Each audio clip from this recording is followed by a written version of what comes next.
The Joe Rogan Experience. So tell me more about your book. Why are you breaking these buildings? Is that So you? that's a dog whistle. That's a dog whistle. The cover. So there's a guy named Ben Garrison, and he was a regular conservative artist, right? And he would have drawings about like Ben Bernanke or Hillary or whatever. Mm-hmm. The Nazis took his art, replaced all of his drawings with Jews. So instead of the Great Wizard of Debt being the Fed, it was a Jewish caricature, and they did it perfectly. And they also invented this whole backstory about him, that he was this closet Nazi, and this poor guy in Montana. If you Google him, it's like Nazi. And he's like, why is this happening to me? And the Photoshop work was perfect. God. So eventually they calmed down. And you know, now he's kind of like a regular cartoonist. And the story got out. But that's his artwork. So the people, this poor guy who was, talk about a victim of Nazis. It's very rare nowadays to have a new victim of Nazis. And he's actually one of them. Well, meme culture is very strange. Right, yes. And those little humorous images that get chucked around. Oh, yeah. There's a lot of dirtbags that have really profited off of other people's meme work, too. My friend Don, he's terrible. I don't know who that is. He works for a meme site, yeah. Oh, those sites Real dirtbag. Those sites are bad, man. Some of them just flat out steal, and some of them steal, and then they'll attribute you somewhere.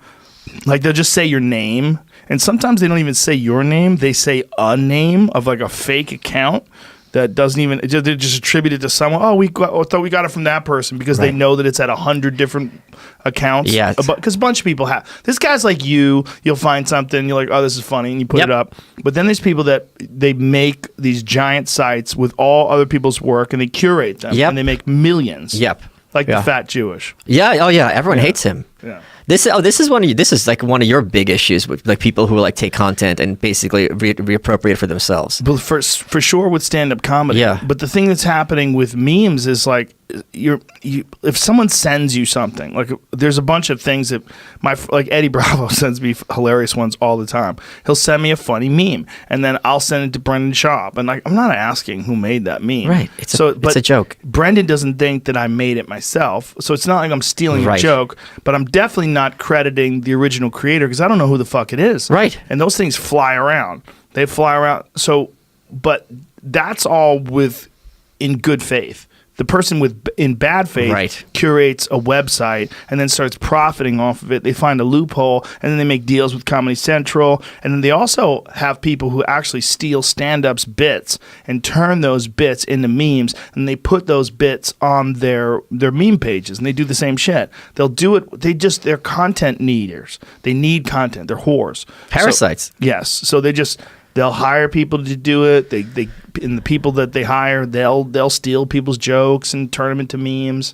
I mean, it's a real problem. That's. I mean, that's become a joke because like people are like, oh, this is a rare Pepe, right? Because like, please save it. It's just like even though you can replicate it. Do you know the Pepe lawsuit that's going on? Oh right yeah, now? I talk about that in there. Well, the new one that's happening right now. Alex Jones refused to settle out of court, so they're gonna go to court. They're gonna figure out whether or not you can use Pepe the Frog.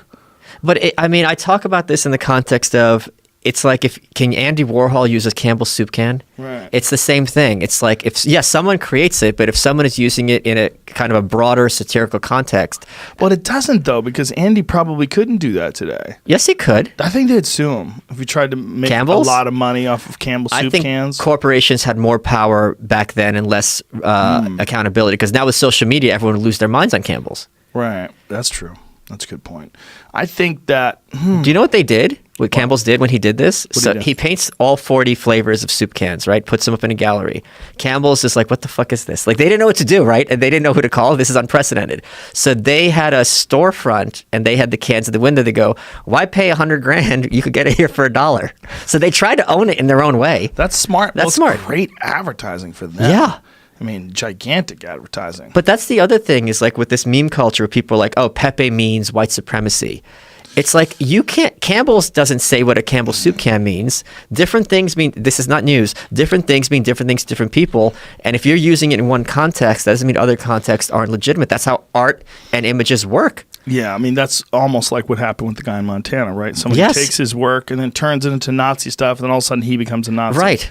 And he had nothing to do with it. With Pepe the Frog, because that guy who Matt Fury, he's so upset. I know. Because he Do you know what they did to frog. him? Do you know what they did to him? He had a cartoon where he killed Pepe. So all the trolls are like, oh, that's interesting. So they took all his other characters and made them full-blown Nazis. So Heinrich, who's the wolf, instead of having reflections in his sunglasses, had the SS. Oh my God. They're like, oh, you want to throw down? We'll throw down, asshole. And that's what ended up happening to him. The wolf has a Nazi name already. No, they gave him a last name. It's like Heinrich something else. But that name. I'll tell you what. Oh my God, I know. No. This is a Nazi. What do they call it? That's a Nazi wolf. It sounds like a Nazi wolf. Well, maybe what was the... That's hilarious that he thought he could just kill it off. That's like deplatforming. He thought he was going to deplatform Pepe. Well, it's also like, let's suppose I decide to kill off Paul Bunyan. What the fuck are you... How... I can't... What does that mean? It doesn't mean anything. Like, the idea that he's going to kill it off and they're going to say, oh, well, he killed it off. Oh, no. We can't use it anymore. His name was originally Landwolf. So they said, oh, his first name's Heinrich Landwolf. And the song... You can pull it up. And the glasses... Well, maybe we shouldn't have SS imagery here, but... Landwolf as opposed to what? Skywolf? The fuck does that mean? The funny thing is about Pepe was it was always so bland and lame. Well, before it was adopted as a meme. Like when you say like feels bad, man. Right. Like it was like this is so low blood sugar. It bothers me.